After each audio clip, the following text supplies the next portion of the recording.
តើឬសកលវិទ្យាល័យខុសស្មើនឹងខាត់ពេទ្យ4ឆ្នាំមែនទេតើអ្នកធ្លាប់គិតទេថាហេតុអ្វីបានតែងតែមានរឿងមួយកាត់ឡើងមនុស្សមួយចំនួនរៀនសកលវិទ្យាល័យចប់ដូចគ្នាកាន់សញ្ញាបត្រជំនាញដូចគ្នាតែម្នាក់គេចូលធ្វើការនៅក្រុមហ៊ុនធំប្រាក់ខែរាប់រយដុល្លារចំណែកម្នាក់ទៀតដែលដាក់ពាក្យគ្រប់កន្លែងគេបដិសេធរហូ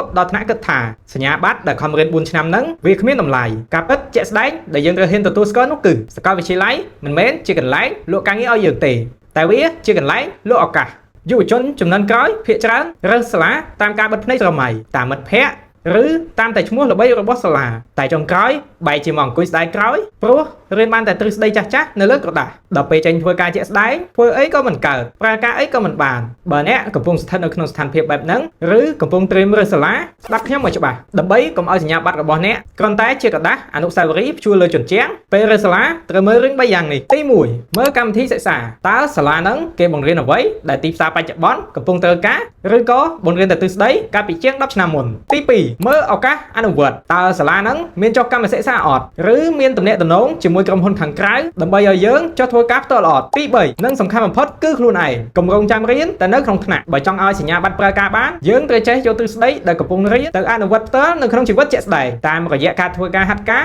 ឬធ្វើការស្ម័គ្រចិត្តចាប់ពីឆ្នាំទី2ឬឆ្នាំទី3ឡើងទៅចាំណាទីផ្សារការងារគេមិនមែនជួលឈ្មោះសាលាឬក្រដាសសញ្ញាបត្ររបស់អ្នកមកធ្វើការនោះទេគេជួលសមត្ថភាពពិតរបស់អ្នកកុំឲ្យខាត់ទាំងលុយខាត់ទាំងពេល4ឆ្នាំព្រោះតែការសម្រេចចិត្តខុសត្រឹមមួយប្រពេចភ្នែកជ្រើសរើសឲ្យច្បាស់លត់ដំខ្លួនឲ្យត្រូវទៅមិនហួសពេលតែអ្នកយកយ៉ាងណាចំពោះវីដេអូនេះខមមិនបញ្ចេញមតិខាងក្រោម